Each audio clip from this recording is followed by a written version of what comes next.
Once upon a time in Harlem, there lived a 24-year-old kindergarten teacher named Dorothy, who felt trapped in her own world celebrating Thanksgiving without much to be thankful for. Little did she know a snowstorm would lead her and her faithful dog Toto on an extraordinary journey to the land of Oz, where she'd be tasked finding the powerful wizard of Emerald City to return home.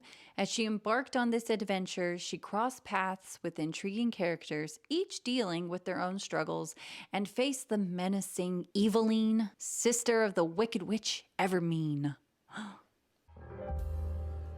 Hello, darlings, and welcome to Performance Perspective, where we watch different performances and then we share our perspectives.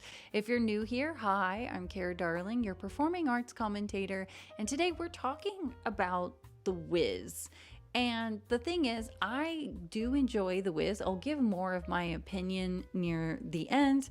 I recently just watched it on Netflix for fun. It might not be on there anymore, so sorry if it's, too late, but yeah. Now let's sprinkle some magical trivia on this yellow brick road. In case you don't know, The Wiz is an urban retelling of The Wizard of Oz. This musical started in Baltimore and then moved to Broadway a year later. Then, of course, it became a movie. The Wiz features a star-studded cast that brought this urban retelling of The Wizard of Oz to life.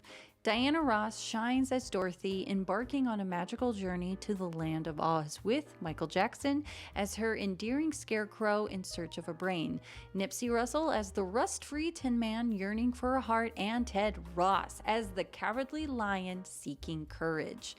The Wicked Witch, Eveline, is played by Mabel King, while Teresa Merritt portrays Aunt Em in Harlem. Richard Pryor takes on the role of The Wiz, and the legendary Lena Horne graces the screen as Glinda, the Good Witch of the South. With this phenomenal ensemble, The Wiz weaves a captivating tale of self-discovery and adventure against the vibrant backdrop of an urban landscape. Now, here are things I came to learn about the making of this film. Diana Ross, the ageless Dorothy. Okay, Motown Productions bought the rights to the stage show, intending to cast Stephanie Mills, who originally starred as Dorothy on Broadway. Initially, there was a bit of age confusion when Diana Ross was cast as Dorothy, who was originally just a child in the L. Frank Baum's tale. The character's age was adjusted to 24 to fit Diana Ross better. Ross was the one that said Dorothy is ageless. Judy Garland was 16 when she played Dorothy, but who's counting years in Oz anyway? The Wiz held the title for the most expensive movie ever shot in New York City at the time. This is funny to me because the original director, John Badham, was let go, and Sidney Lumet came in because he was chosen to direct primarily because of his reputation for finishing his pictures on time and within budget. The movie became the most expensive movie. Believe it or not, Eartha Kitt was the top pick to portray Eveline, but fate took a different turn. Not going to lie, I wish I could have seen that.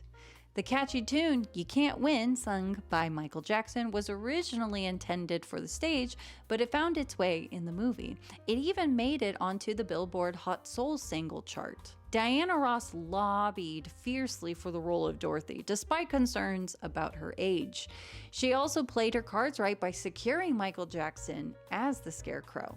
And yes, Scarecrow could have been played by J.J. Walker, but then the world would have missed Michael Jackson's debut on the big screen. Before The Wiz, Michael Jackson and the Jackson 5 provided the voices for animated characters, including a Wizard of Oz spoof. In the Emerald City, you might have missed Quincy Jones on screen, but he certainly played a crucial role behind the scenes. Just kidding, he was playing piano, but speaking of playing, he's playing the piano, but it was Richard T. credited for the piano part. Oh, and according to her unauthorized biography, Call Her Miss Ross, while chasing the perfect shot, Diana Ross had a perilous encounter with a blinding light effect.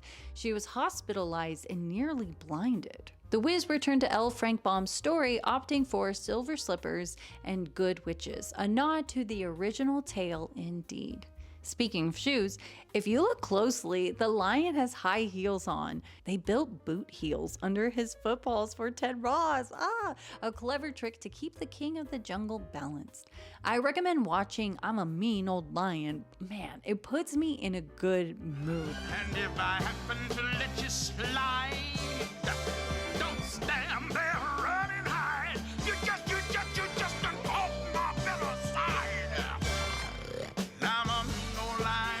I have to say that might be one of my favorite performances. Now, the film's creators were fans of EST, Earhart Seminar Training, incorporating its philosophies into the script, even though it wasn't universally loved.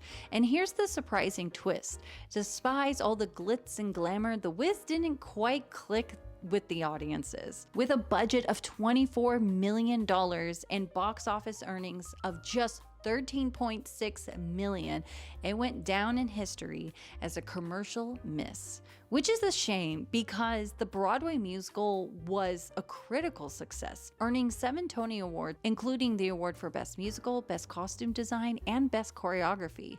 In the end, The Wiz reminds us that the journey is just as important as the destination, and a little magic can be found in even the unlikeliest of places. So as you ease on down memory lane with The Wiz, don't forget to click your heels and remember there's no place like home.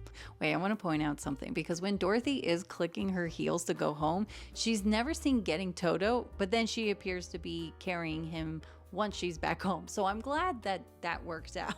In my personal perspective, Diana Ross's rendition of Home stands as an iconic musical moment in The Wiz. However, I found that when watching the film, it often seems centered around Diana Ross herself, overshadowing Dorothy and her transformative journey. Personally, I lean more towards the stage version of the story, finding it captivating. The film adaptation of The Wiz generated controversy both because its release and for some time afterward, primarily because of its groundbreaking choice to feature an all-black cast. Critics contended that this approach was reverse racism and consider it divisive. It's worth noting that no such concerns arose when The Wizard of Oz featured an all-white cast. Nevertheless, I appreciate Lena Horne for her role in adding diversity to the film, especially considering it was her final movie appearance, which is deeply moving. Go ahead, believe in yourself. Woo. Yeah, believe in yourself. Woo. Yeah.